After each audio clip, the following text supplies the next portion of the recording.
जो path breaking reforms किए गए हैं वो एस्पिरेशन से भरे हुए भारत के साहसिक टैलेंटेड युवाओं को उड़ने के लिए खुला आसमान देते हैं।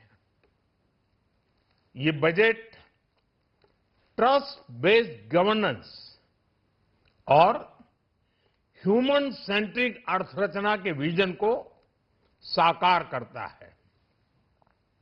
एक ऐसा यूनिक बजट है जिसमें फिस्कल डेफिसिट कम करने, इन्फ्लेशन कंट्रोल करने पर फोकस है और इसके साथ ही बजट में हाई कैपेक्स और हाई ग्रोथ का भी समन्वय है।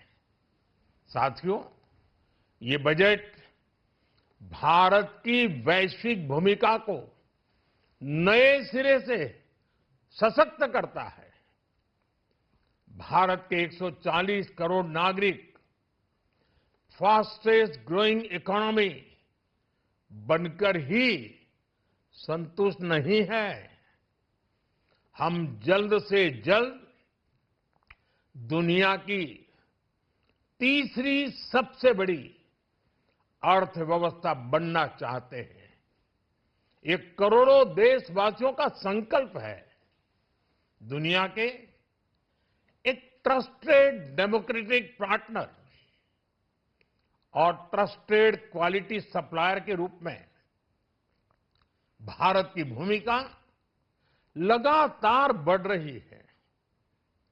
हाल में जो बड़ी बड़ी ट्रेड डील्स भारत ने की है, मदर ऑफ ऑल डील्स, उसका मैक्सिमम बेनिफिट भारत के युवाओं को मिले, भारत के लघु और मध्यम उद्योग वालों को मिले। इस दिशा में बजट में बड़े बड़े कदम उठाए गए हैं।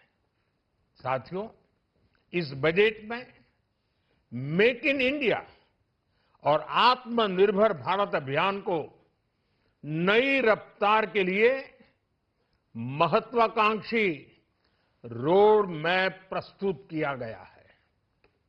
इस बजट में नई उभरती इंडस्ट्रीज यानी सनराइज सेक्टर्स को जिस मजबूती के साथ समर्थन दिया गया है वह अभूतपूर्व है। Biopharma Shakti mission, semiconductor mission 2.0, electronic component manufacturing scheme, rare earth corridor का निर्माण, क्रिटिकल मिनरल्स पर बल, टेक्सटाइल सेक्टर में नई स्कीम, हाईटेक टूल मैन्युफैक्चरिंग को बढ़ावा, चैंपियन एमएसएमईज तैयार करना, ये फ्यूचरिस्टिक है, देश की वर्तमान और भविष्य की आवश्यकताओं का ध्यान रखती है। एमएसएमईज को, हमारे लघु और कुटीर उद्योगों को जो समर्थन इस बजट में मिला है वह उन्हें लोकल से ग्लोबल बनने की नई ताकत देगा। साथियों, बजट में इंफ्रास्ट्रक्चर को मजबूत करने के लिए कई बड़े कदम उठाए गए हैं। डेडिकेटेड फ्रेट कॉरिडोर, देश भर में वाटरवेज का विस्तार, high speed rail corridor, tier 2 और टियर 3 शहरों के विकास पर विशेष ध्यान और शहरों को मजबूत आर्थिक आधार देने के लिए म्युनिसिपल बॉन्ड्स को बढ़ावा। ये सारे कदम विकसित भारत की यात्रा की गति को और तेज करेंगे। साथियों, किसी भी देश की सबसे बड़ी पूंजी उसके नागरिक होते हैं। बीते वर्षों में हमारी सरकार ने देश के नागरिकों के सामर्थ्य को बढ़ाने पर अभूतपूर्व निवेश किया है। हमारा प्रयास स्किल, स्केल और सस्टेनेबिलिटी को निरंतर बल देने का रहा है। जैसा कि आज पार्लियामेंट में निर्मला जी ने कहा है, यह युवा शक्ति बजट है। उसमें युवा की सोच भी है, युवा के सपने भी हैं, युवा का संकल्प भी है और साथ साथ युवा की गति भी है।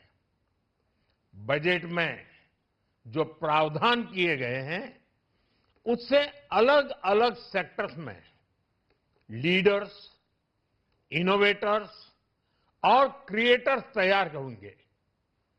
मेडिकल हब्स के निर्माण से, एलाइड हेल्थ प्रोफेशनल्स के माध्यम से, ऑरेंज इकोनॉमी यानी ऑडियो विजुअल गेमिंग को बढ़ावा देकर, पर्यटन को प्रोत्साहन देकर और खेलो इंडिया मिशन के माध्यम से युवाओं के लिए नए अवसरों के द्वार खुलेंगे।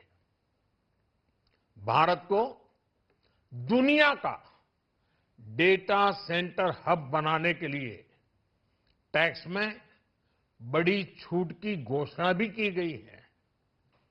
मैं भारत के युवाओं को विशेष तौर पर इस बजट की बहुत बहुत बधाई देता हूं, क्योंकि इससे एम्प्लॉयमेंट जनरेशन को बड़ा बूस्ट मिलेगा। मुझे बहुत खुशी है कि इस बजट में टूरिज्म और विशेषकर नॉर्थ ईस्ट में टूरिज्म को बढ़ावा देने के लिए भी ठोस कदम उठाए गए हैं। भारत के अलग अलग राज्यों को ताकतवर बनाकर संतुलित विकास की नींव भी इस बजट में मजबूत की गई है। साथियों, हमारे देश में 10 करोड़ से ज्यादा महिलाएं सेल्फ हेल्प ग्रुप से जुड़ी हैं और बड़ा सफल अभियान रहा है। महिलाओं द्वारा निर्मित, महिलाओं द्वारा संचालित सेल्फ हेल्प ग्रुप्स का आधुनिक इकोसिस्टम बने, बजट में इसे प्राथमिकता दी गई है। कोशिश यही है कि हर घर लक्ष्मी जी पधारे। हर जिले में छात्राओं के लिए नए हॉस्टल बनाने का अभियान भी शिक्षा को सुलभ बनाएगा। साथियों, भारत की कृषि, डेयरी सेक्टर, फिशरीज, इन्हें हमारी सरकार ने हमेशा सर्वोच्च प्राथमिकता दी है। इस बजट में भी नारियल, काजू, कोको और चंदन की पैदावार से जुड़े किसानों के लिए अनेक अहम कदम उठाए गए हैं। भारत विस्तार एआई, इस टूल से किसानों को उनकी भाषा में जानकारी मिलने से उन्हें बहुत मदद मिलेगी। फिशरीज और पशुपालन में उद्यमिता, उसको बढ़ावा देने से गांव में ही रोजगार और स्वरोजगार के और ज्यादा अवसर बनेंगे। साथियों, ये बजट एम्बिशियस भी है और ये बजट देश की एस्पिरेशन को भी एड्रेस करता है। मैं एक बार फिर निर्मला जी और उनकी पूरी टीम को इस फ्यूचरिस्टिक बजट के लिए, संवेदनशील बजट के लिए, गांव, गरीब, किसान का कल्याण करने वाले बजट के लिए बहुत बहुत बधाई देता हूं। बहुत बहुत धन्यवाद। तो विकसित भारत ने आधार देवावाळું बजेट અને बजेट पर जे 1.5 કલાક નાણામંત્રી નિર્મલા સીતારામને દેશને સંબોધિત કર્યો। મૂળ ભાષામાં 2026-27માં જે અર્થવ્યવસ્થા સામે પડકારો છે, પડકારો સામે જે અવસરો છે, એ અવસરોમાં કેટલો વધારો કર્યો છે અને એ વધારાથી જે આત્મનિર્ભરતા, કેમ કે પ્રાવધાન સાથે સરકાર અલગ અલગ સેક્ટરમાં જુસ્સો અને જોમ પૂરવા માટે સૂત્રો પણ આપે છે અને સૂત્રો કેટલા સાર્થિક થાય છે એનું સર્વેયું કેગના રિપોર્ટમાં આવે છે. પણ એ કેગનો રિપોર્ટ બહુ ઓછો ચર્ચાય છે. પણ આજનું બજેટ પીએમ મોદી ઐતિહાસિક ગણાવ્યું છે. હવે આ ઐતિહાસિક બજેટથી દેશના 140 કરોડ લોકોને, ખાસ કરીને દેશની અર્થવ્યવસ્થા, જે અર્થવ્યવસ્થા એ સ્થિતિમાં છે કેમ કે અનિશ્ચિતતાઓનો માહોલ છે અને અનિશ્ચિતતાઓ વચ્ચે આપણે કેટલા નિશ્ચિત છીએ લક્ષ્ય માટે. મોટાભાગે 2047ના લક્ષ્યો ભારત સરકારે નિર્ધારિત કર્યા છે, પણ ત્યાં સુધીની પ્રક્રિયા બહુ જરૂરી છે અને પ્રક્રિયામાં વાઇસ વર્ષા દર વર્ષે વત્તા ઓછા ધોરણે ઉપર નીચે પ્રાવધાન થતા રહે છે.